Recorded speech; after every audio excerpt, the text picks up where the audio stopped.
My brother was sitting at my kitchen table eating my groceries when I walked through the door of my own condo. Not visiting, not stopping by. Sitting there with his feet up on my chair, a bowl of my cereal in front of him, my remote in his hand, the TV on. Like he lived there. Like he'd always lived there. I stood in the doorway with my coat still on and just stared at him. "Hey," he said. Didn't even look up. That was 18 months ago. And that "hey," that one flat, unbothered syllable, is what started everything. Let me back up. I'm 31. I'm a registered nurse, and I've been working in a trauma unit in Toronto for 6 years. I work nights. I work doubles. I pick up extra shifts when my body will let me. And I've been doing that since I was 24 because I made a decision early on that I was not going to spend my 30s the way I spent my 20s, scraping, stressing, watching rent eat my entire paycheck while my savings stayed flat. I wanted to own something. I wanted a place that was mine. I bought my condo in Etobicoke in the spring 3 years ago. $940,000. I put down $230,000. Every dollar of it came from me, my overtime, my tax returns, the 5 years I didn't take a real vacation, the side work I did as a private home care nurse on my days off, which my body still reminds me of every time I'm on my feet for 12 hours straight. My parents didn't contribute. My brother didn't contribute. No one in my family helped me buy that condo. I want to be very clear about that. What they did do, consistently from the moment I told them I was buying it, was offer opinions. My mother thought the neighborhood was too far west. My father thought I was paying too much. My brother, his name is not important, but I'll call him what he is, which is someone who has never paid his own rent without help. My brother said I was making a flex and that I should have bought something more modest. I moved in anyway. I painted it the colors I wanted. I bought a couch I loved. I put a little balcony garden on the 12th floor and grew tomatoes in containers, which my coworker told me was the most Toronto thing she'd ever heard. I was happy there. Genuinely, quietly happy. Then my brother lost his job.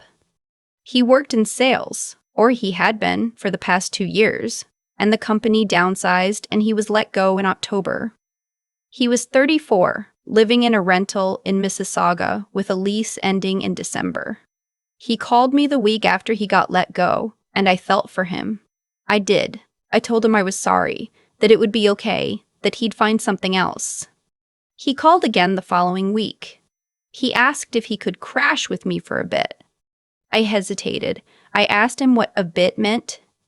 He said a month, maybe 2, just until he got back on his feet. I want to tell you I said no, I didn't. I said yes with conditions. He pays for his groceries. He doesn't touch my things. He applies for jobs every day. I even said I would help him with his resume. He moved in the last week of November with 4 boxes and a duffel bag. By the time January came, he had not applied for a single job that I could see. He slept until noon. He ate my food without replacing it. He had his girlfriend over 3 or 4 times a week. She would stay until 1 in the morning, sometimes later, and I had 6 a.m. shifts I needed to sleep for. When I brought it up, he said I was being dramatic. When I left a note on the counter about grocery money, it disappeared and was never mentioned. I told my mother. She said he was going through a hard time and that I needed to be patient. She said family takes care of family. I told my father. He said almost the same thing, word for word, and then he added, "You have the space, don't you? You bought a big enough place." That was the first time I understood what was actually happening. It wasn't that they were unaware of the situation. It was that they had decided the situation was fine. They had decided that my condo, the condo I had bought and paid for, was a resource available to the family, and that my discomfort with that was the problem. I gave my brother until the end of February. Written notice, typed up, printed out, slid under his door. I told him I needed the space back, that our agreement had been 2 months maximum, and that February 28th was the end date. He did not pack. He did not look for another place. He told my mother, and my mother called me, and what she said to me on that phone call was something I have replayed many times since. She said, "You're going to put your own brother on the street in winter? You know he can't afford a deposit right now. Is that really who you are?" And then she said, "Your father and I are going to come stay with you for a few weeks. Help mediate. Help him get sorted." I told her that was not necessary. She said it wasn't up for discussion. I want to pause here and say something clearly, because this is the part where people always ask why I didn't just say no, why I didn't change the locks, why I didn't call the police. And the honest answer is I was raised in a family where those kinds of actions, firm, clean, self-protective actions, were framed as cruelty. My entire life, I was told that keeping the peace was a virtue, that family loyalty was the highest value, that being difficult was a character flaw. I was 31 years old, and I still had 20 years of conditioning telling me that if I just stayed calm and reasonable, things would work out. So when my parents showed up on a Saturday in early March with suitcases, I let them in. My mother took my bedroom. She said it was the most comfortable. She moved my things, my books, my skincare, the framed photo of my nursing cohort that's been on my bedside table since graduation. She moved all of it to the living room. Without asking, I came home from a 12-hour shift and my bedroom had been rearranged to suit her. My father set up in the office I use for my continuing education courses. He connected his laptop, reorganized my desk, and put his medications in the drawer where I keep my work notes. My brother stayed in the guest room. I was sleeping on my own couch. I need you to understand, this is a condo I own. I have the title, I have the mortgage, I pay the property tax, the condo fees, the utilities, the insurance. My name is on every document. And I was sleeping on my couch because my family had redistributed my space without my permission and presented it as reasonable. I called a friend from work, one of the other nurses, someone who has known me for 4 years and who does not soften things for my benefit. I told her what was happening. She was quiet for a second, and then she said, "They're squatting in your home. You know that, right?" That word hit differently than I expected. I had been thinking of it as a family disagreement. She named it as what it actually was. I called a lawyer the next day. I found her through the Law Society of Ontario Referral Service, a real estate and tenancy lawyer, someone who specialized in exactly this kind of situation. I explained everything, that my brother had moved in under an informal verbal agreement for 2 months, that my parents had arrived uninvited with luggage, that none of them were paying rent or utilities, that I had provided written notice to my brother and he had not vacated. The lawyer listened. Then she asked me a few questions. Had any of them ever given me money toward the space? No. Had there been any formal tenancy agreement? No. Had my parents received mail at my address or updated their address with any institution? She told me to check. I checked. My mother had updated her health card address to my condo. When I told the lawyer, she was quiet for a moment. Then she said, "Okay, here's where we are. In Ontario, the situation is complicated the moment someone has occupied a dwelling for a certain period and can demonstrate they've treated it as their residence, even without a formal lease. My brother had been there since late November. My parents, while more recent, had a piece of documentation tying them to the address. It wasn't impossible to remove them, but it would need to go through proper channels, and doing anything unilaterally, changing locks, removing belongings, could expose me to liability. I wanted to scream. I owned the place. I had the deed. I paid the mortgage every month. And I still had to go through a process to remove people who had shown up uninvited and decided to stay. The lawyer walked me through what to do. Document everything. Do not engage in arguments that could escalate. Issue formal written notice through the proper process. Keep records of all communication. I started documenting the same afternoon. I took photos of the rearranged bedroom. I saved every text message. I printed the written notice I'd already given my brother and noted the date he had not complied. I kept a log, dated, time-stamped, of every incident, the night my mother used my work laptop without permission. The morning I found my brother's girlfriend asleep in my living room at 6 a.m. when I was leaving for a shift. The week my mother rearranged the kitchen and threw out a set of spice blends I'd had for years because she didn't recognize them. I did not tell my family any of this. I kept my face neutral. I made small talk at dinner when I was home. I was present and non-confrontational, and I was building a file. My lawyer filed the appropriate notices. Formal, legal, documented. There was no ambiguity in the language. Vacate by a specific date, or the matter proceeds to the Landlord and Tenant Board.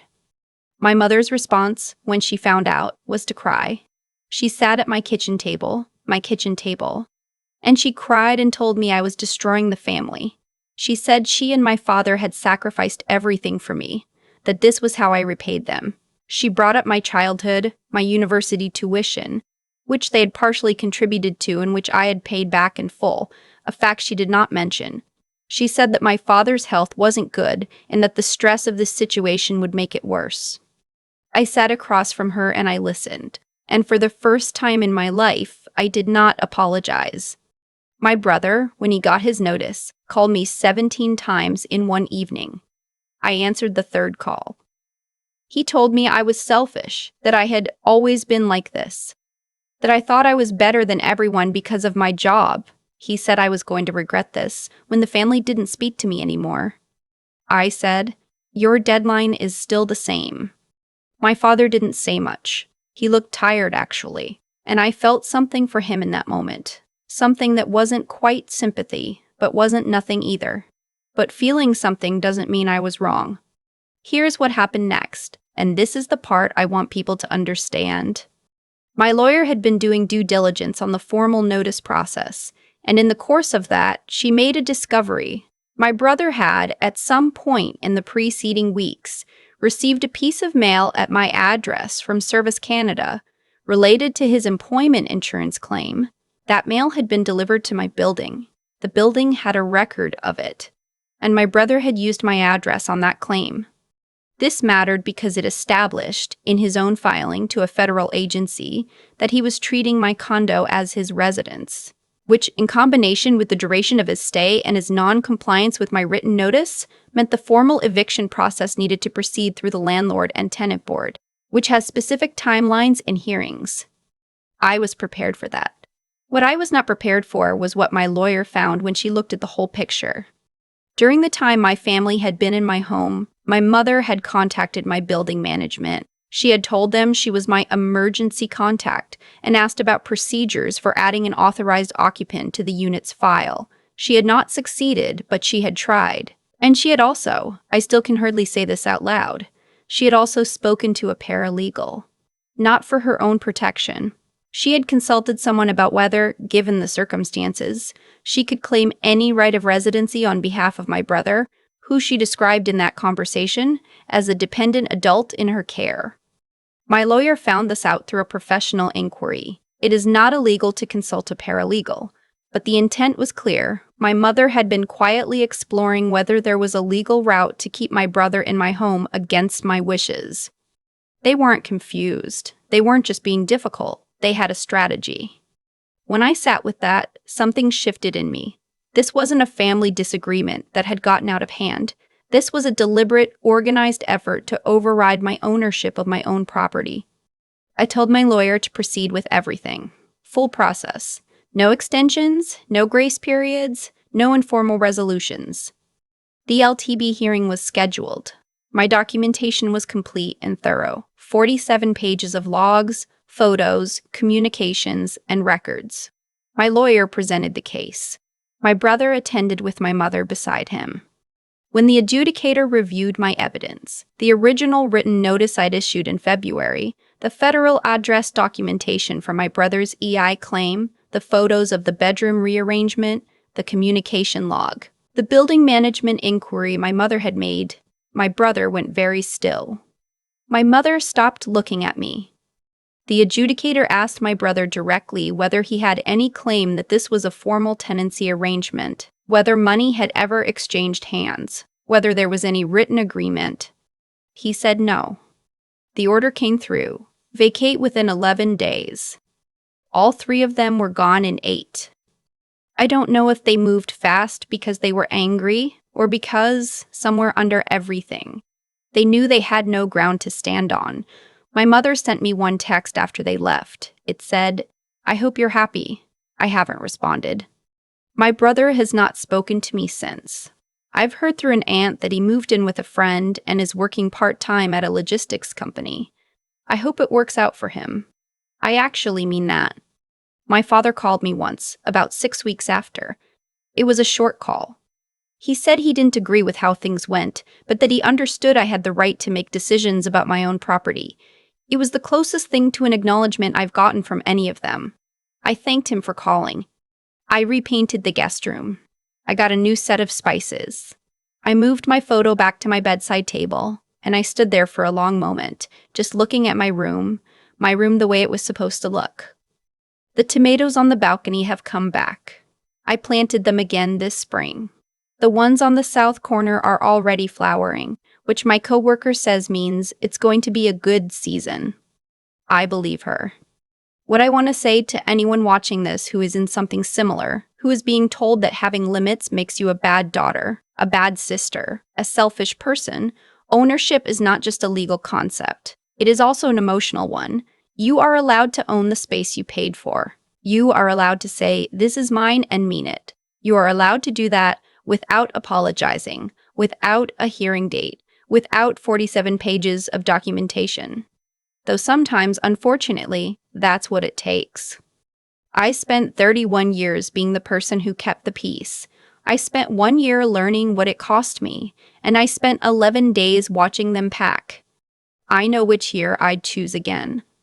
The morning after they left, I stood in my kitchen and made coffee the way I always used to, slowly, without listening for anyone else in the next room. It sounds like a small thing. It wasn't. I've been thinking about what actually happened here, not just the legal part, but the part underneath it. Because the truth is, none of this started the day my brother showed up with his boxes. It started much earlier, with a pattern I had agreed to without ever using that word. Every time I said yes when I meant no. Every time I absorbed someone else's crisis and called it love. Every time I mistook conflict avoidance for kindness. I had been training my family, slowly and without realizing it, to believe that my limits were negotiable. That belief didn't come from nowhere. I handed it to them, one quiet accommodation at a time. That's the part that took me longest to sit with, not their behavior, mine. What changed things wasn't anger. Anger had been there for a long time and hadn't moved anything. What changed things was clarity, the decision to see the situation honestly instead of charitably. My mother wasn't confused about what she was doing when she updated her health card address to my condo. My brother wasn't lost when he filed his EI claim using my address. They knew what they were doing. Once I stopped explaining their actions in the most generous possible terms, I could respond to what was actually happening instead of the softer version I'd been telling myself. That required something I hadn't practiced much, using my own judgment and trusting it even when every person I loved was telling me I was wrong. I had the title. I had 47 pages of documentation. I had a lawyer who was calm and thorough and right, and I still had to fight the pull to apologize, to soften, to find some middle ground that would make everyone comfortable except me. Choosing not to do that. Holding the line when my mother was crying at my kitchen table. When my brother called 17 times in one evening. That took more out of me than the legal process did. I don't think what I did was remarkable. I think it was just correct. I owned something. I had the right to it. I exercised that right through the proper channels, with documentation and a lawyer and patience I didn't always feel. The outcome, 11 days, and then they were gone, was a direct result of that. Not luck, not cruelty. Just a process that worked the way it was supposed to because I gave it what it needed to work. What I carry forward from this is something I wish I'd understood at 25, that doing the right thing and doing the easy thing are almost never the same decision, and the gap between them is where your actual character gets built. I was 31 years old, and I had to relearn how to take up space in my own home. That's embarrassing to admit. It's also true. The tomatoes are flowering again. I check them every morning before my shift.